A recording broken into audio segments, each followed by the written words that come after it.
BCS paramedical में हमारी anatomy की क्लास चल रही है। एनाटॉमी में हमारा कौन सा सिस्टम चल रहा था?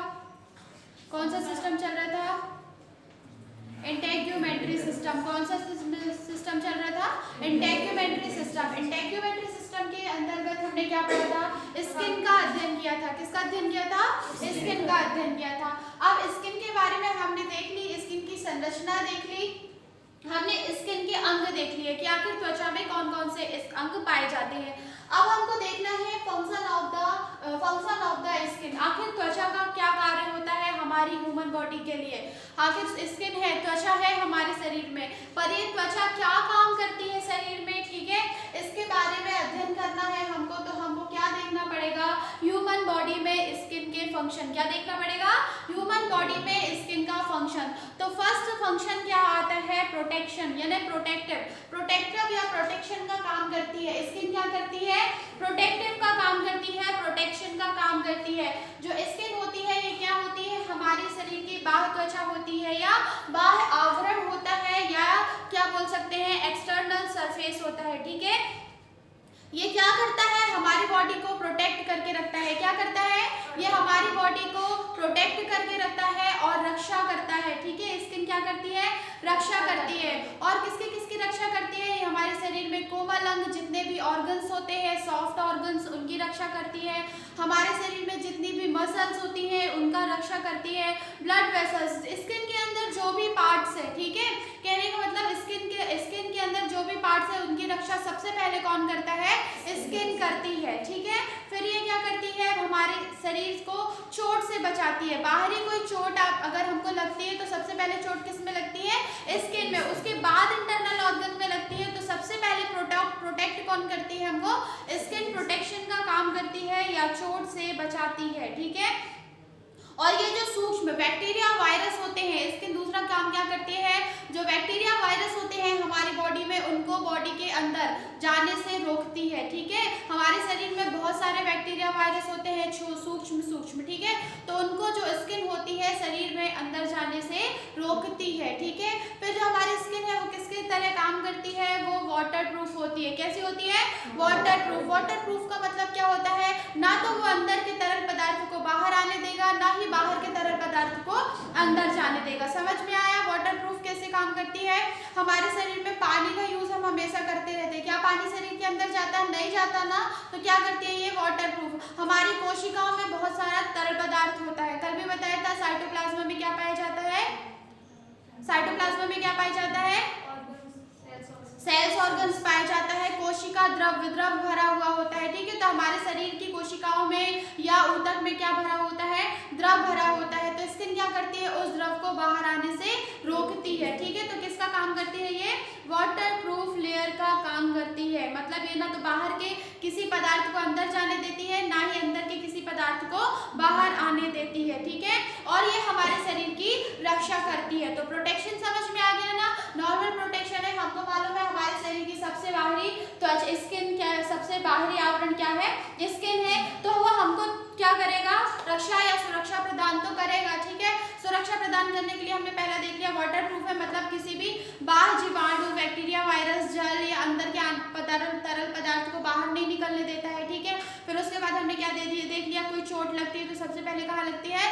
स्किन को। स्किन क्या कर लेती है? प्रोटेक्ट कर लेती है, इसलिए इंटरनल ऑर्गन्स में चोट नहीं लग पाती है, ठीक है। फिर उसके बाद हम देखते हैं क्या? Temperature regulation. सेकेंड फंक्शन क्या है स्किन का? Temperature regulation. टेम्परेचर रेगुलेशन का मतलब क्या है? तापमान का नियमन। हमारी जो स्किन होती है वो क्या करती है? हमारे बॉडी का जो टेम्परेचर होता है उसको क्या करता है? उसकी क्या करता है? नियमन करता है। नियमन करता है मतलब क्या होता है? हमारे टेम्परेचर को नॉर्मल बना के रखने का काम कौन करता है? स्किन करता है। हमारी बॉडी का नॉर्मल टेम्परेचर कितना होता है? फ़ारेनहाइट में कितना होता है? डिग्री सेल्सियस में कितना होता है? 37 डिग्री सेल्सियस होता है। जो स्किन होती है वो कैसी होती है? वाटर प्रूफ होती है। कैसी होती है? वाटर प्रूफ होती है। फिर भी जो उसकी बाहर स्किन होती है उसमें क्या पाई जाती है? कौन सी ग्लैंड पाई जाती है?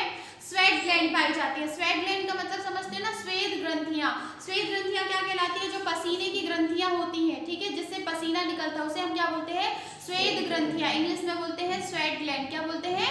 Sweat gland. तो ये स्वेट ग्लैंड कहाँ पाई जाती है? हमारे स्किन के बाहरी सरफेस में पाई जाती है, ठीक है। ये कैसे छोटे छोटे सूक्ष्म नलिकाओं के आकार की होती है। ये हमारी जो बाह्य स्किन का आवरण, बाह्य स्किन होती है, बाह्य त्वचा होती है, वहां पे ये जो श्वेत ग्रंथियां होती है ये छोटे छोटे ट्यूब्स के रूप में फैली हुई होती है, ठीक है।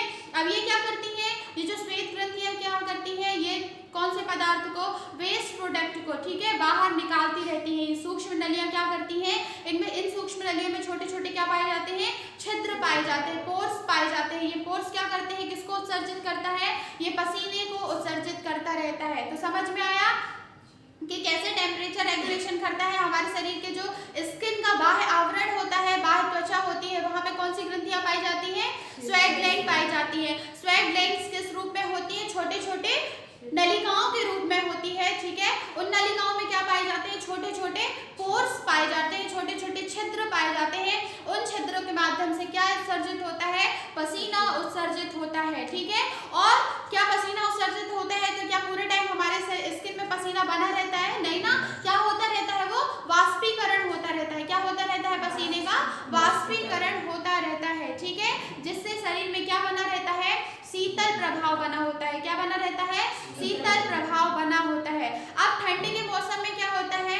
ठंडी के मौसम में जो हमारी ब्लड वेसल्स होती है, ब्लड वेसल्स क्या हो जाती है? सिकुड़ जाती है। क्या हो जाती है? सिकुड़ हो जाती है। सिकुड़ने के बाद क्या हो जाते हैं? उसके जो पोर्स हो जाते हैं वो बंद हो जाते हैं। तो जब वो बंद हो जाते हैं तो गर्मी क्या होती है? हमारे शरीर के अंदर ही होती है। तो किसके जैसे काम करती है स्किन? हमारी ठंड में हमारी स्किन किसकी तरह काम करती है? इंसुलेटर की भांति कार्य करती है। इसके किसके भांति कार्य करती है? इंसुलेटर की भांति। जो हमारी कोशिकाएं होती है, कौन सी कोशिकाएं? जो हमारी ब्लड सेल्स होती है। कौन सी? जो ब्लड या रक्त कोशिकाएं होती है वो क्या होती है? ठंड के टाइम पे सिकुड़ जाती है। उनमें जो पोर्स होते हैं वो क्या हो जाते हैं? बंद हो जाते हैं, और वो हीट या ऊष्मा को क्या करती है? अपने अंदर पकड़ के रखती है। इसलिए इस ठंड के टाइम में हमारा शरीर किसके भांति कार्य करता है? इंसुलेटर के इंसुलेटर की भांति कार्य करता है।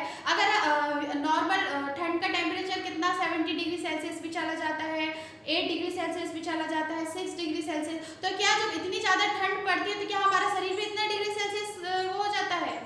ठंडा पड़ जाता है? नहीं ना। हमारी बॉडी का तो टेम्परेचर नॉर्मल ही रहता है ना। जितना बॉडी का टेम्परेचर, जितना नॉर्मल क्वांटिटी है, जितनी नॉर्मल बॉडी टेम्परेचर की, वो तो उतना ही रहता है। तो किसके माध्यम से? क्या ज्यादा ठंड पड़ेगी तो क्या हमारा शरीर अकड़ जाएगा? नहीं अकड़ेगा ना। तो उस टाइम पे इंसुलेटर का काम कौन करता है? हमारी त्वचा करती है, हमारी ब्लड सेल्स करती है। क्या करती है? वो ऊष्मा को एकत्रित करके रखती है। किसकी भांति कार्य करती है? ये इंसुलेटर की भांति कार्य करती है। समझ में आया? इसके बाद हम आते हैं गर्मी के मौसम में। गर्मी के मौसम में क्या होता है? अब इसका उल्टा होगा। क्या होगा? इसका उल्टा होगा। गर्मी के मौसम में क्या होता है? जल में संतृप्त होती है, पसीना वाष्पीकृत होकर के बजाय त्वचा पर बना रहता है। ठंडे मौसम हमने देख लिया किसके जैसे काम करता है? इंसुलेटर की तरह काम करता है, ठीक है। अब उसके बाद हम देखेंगे क्या होता है। उसके बाद गर्म मौसम में, गर्म मौसम में जो हमारी वाहिकाएं होती है, मतलब कौन सी? ब्लड वेसल्स होती है। क्या होती है? Blood vessels. जो ब्लड वेसल्स होती है, हमने क्या लिखा था? विस्फारित हो जाती है। विस्फारित का मतलब क्या हो जाता है? खुल जाना। क्या हो जाता है? खुल जाना। तो हमारी जो ब्लड वेसल्स होती है वो क्या हो जाती है? विस्फारित हो जाती है, खुल जाती है, तथा रक्त से, ब्लड से ऊष्मा का क्या हो जाता है? विकिरण या रेडिएशन बढ़ने लगता है। और जब रक्त से ऊष्मा का रेडिएशन बढ़ने लगता है तो क्या हो जाता है? क्या होता है? ऊष्मा का ह्रास होने लगता है। तो वो क्या होता है? हमारे जो ब्लड वेसल्स होते हैं, ब्लड वेसल्स जो होते हैं वो क्या हो जाते हैं? जो उसके जो पोर्स हो जाते हैं, पोर्स ठंडे के टाइम पे ब्लड वेसल्स के पोर्स क्या हो जाते हैं? बंद हो जाते हैं। तो वो क्या हो जाता है? हीट एकत्रित कर लेता है। तो किसकी भांति कार्य करता है? वो ठंडी के टाइम में किसकी भांति कार्य करता है? इंसुलेटर की भांति, ठीक है। फिर उसके बाद हमने गर्म मौसम में देखा तो क्या गर्म मौसम में हमने देखा तो क्या देखा? इसमें जो ब्लड वेसल्स होती है उसके जो पोर्स होते हैं वो क्या हो जाते हैं? खुल जाते हैं। जब खुल जाते हैं तो ऊष्मा क्या होती है? ऊष्मा क्या होती है? ऊष्मा निकलने लगती है। जब ऊष्मा निकलने लगती है तो घर में जितना टेम्परेचर बढ़ा हुआ है, जैसे 40 डिग्री टेम्परेचर है, 42 डिग्री टेम्परेचर है, जितना भी ज्यादा टेम्परेचर है, तो क्या हमारा ये जो वायुमंडलीय टेम्परेचर बढ़ता है, जब वातावरणीय टेम्परेचर बढ़ता है तो क्या हमारी बॉडी का भी टेम्परेचर बढ़ने लगता है? नहीं बढ़ता ना। गर्मी हमारे शरीर से क्या ऊष्मा किस माध्यम से निकल जाती है? पसीने के माध्यम से निकल जाती है, निकलती है ना। जो हमारे शरीर में जब गर्मी आती है तो बहुत ज्यादा गर्मी पड़ती है, तो वो गर्मी किसके माध्यम से निकलती है?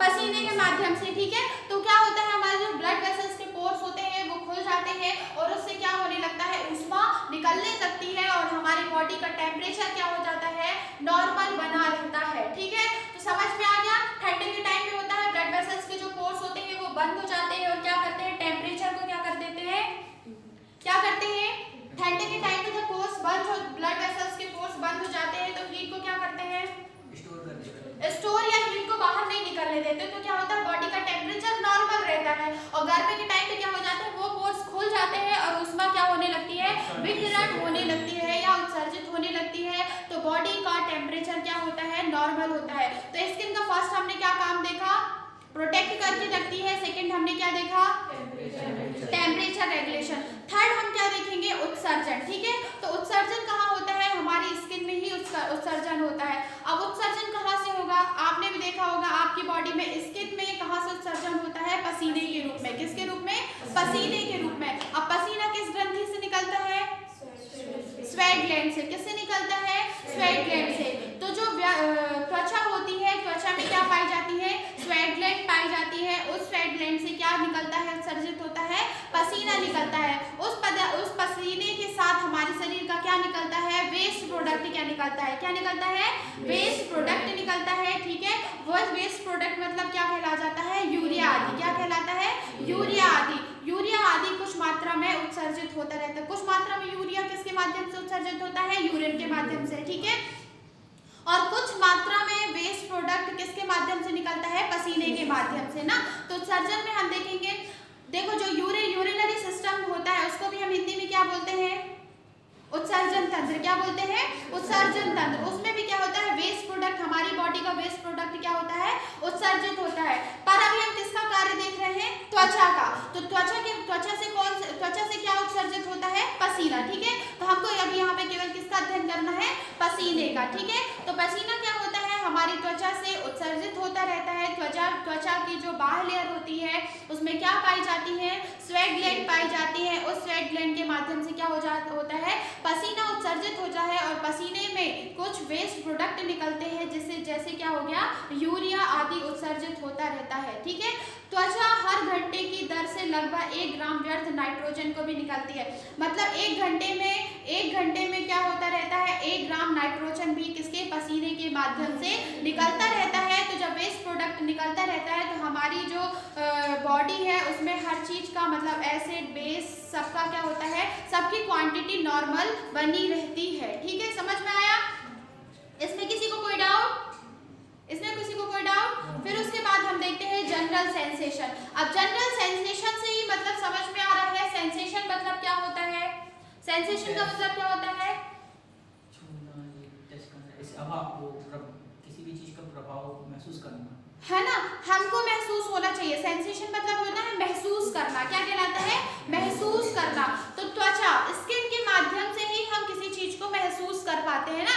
कोई चीज गर्म है, कोई चीज ठंडी है, कोई हमारे शरीर में किसी चीज का दबाव पड़ रहा है, प्रेशर पड़ रहा है, तो इन सब चीजों का जो सेंसेशन होता है वो किसके माध्यम से, जो सेंसेशन किसके माध्यम से महसूस होता है, स्किन के माध्यम से। किसके माध्यम से, स्किन के माध्यम से। स्किन हमारी क्या होती है, एक्सटर्नल लेयर होती है ना। हमारे शरीर में सबसे बाहरी लेयर कौन सी है, त्वचा। त्वचा के बाद क्या है, मसल्स। तो क्या आप मसल्स से टच करते हो, नहीं ना। किससे टच करते हो, स्किन से। तो सेंसेशन का किससे पता चलता है, हमको त्वचा से पता चलता है। अब सेंसेशन में क्या पता चलता है, कोई चीज ठंडी है, कोई चीज गर्म है, किसी चीज का दबाव पड़ रहा है, कोई वेदना है, ठीक है, संवेदना है। इन सबको ग्रहण करके कहाँ भेजती है, स्किन इन सब चीजों को महसूस करके, इसको ग्रहण करके कहाँ तक भेजती है, ब्रेन में, ठीक है। ब्रेन से हमको मालूम चलता है कि कौन सी चीज ठंडी है, कौन सी चीज गर्म है, ठीक है। तो अब हमारे शरीर में ऐसा क्या होता होगा, स्किन में क्या होता होगा जो हमको सेंसेशन के बारे में मालूम चलता है। तो क्या पाया जाता है, जो तंत्रिका तंत्र देखा है ना हमने, जब नर्वस पढ़ाया था, नर्वस सिस्टम थोड़ा सा जब मैंने एक्सप्लेन किया था, तो उसमें मैंने बताया था कि क्या पाए जाते हैं, नर्वस फाइबर्स पाए जाते हैं। तो जो नर्वस फाइबर्स होता है, नर्वस फाइबर्स का जो एंड होता है, जैसे ये नर्वस फाइबर्स है, इस नर्वस फाइबर्स के ये जो एंड है, हमारी स्किन में पाए जाते हैं। और सबसे ज्यादा कहाँ पाए जाते हैं, हमारी जो फिंगर्स होते हैं ना, फिंगर्स के टिप और इन गदेलियों में सबसे ज्यादा क्या पाए जाते हैं, क्या पाए जाते हैं, नर्वस फाइबर्स के ये एंड पाए जाते हैं। क्या पाए जाते हैं, ये एंड पाए जाते हैं। इन्हीं नर्वस फाइबर्स का जो एंड होता है, इसी द्वारा इसमें क्या पाई जाती है, कुछ कणिकाएं पाई जाती है, जिसे हम बोलते हैं टैक्टाइल कार्पल्स। क्या पाई जाती है, टैक्टाइल कार्पल्स। इसी से हमें क्या करता है, हमें स्पर्श का ज्ञान होता है। मतलब ये जो टैक्टाइल कार्पल्स जैसे ये है,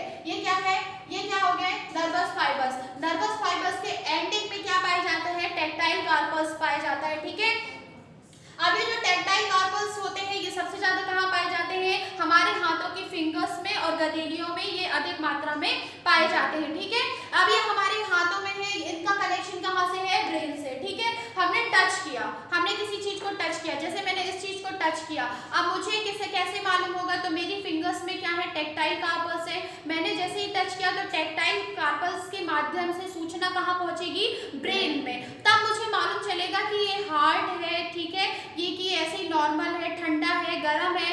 इसका पता कैसे चलेगा, टैक्टाइल कार्पल्स की वजह से। जो टैक्टाइल कार्पल्स है वो नर्वस फाइबर्स के माध्यम से सूचना को कहाँ लेके जाते हैं, ब्रेन तक पहुंचाते हैं। तो समझ में आ गया हमको स्पर्श का कैसे मालूम चलता है। तो ये सब कार्य हम किसके देख रहे हैं, त्वचा के। ठीक है, तो आज की क्लास यहीं तक, नेक्स्ट क्लास में हम आगे रखेंगे। Thank you.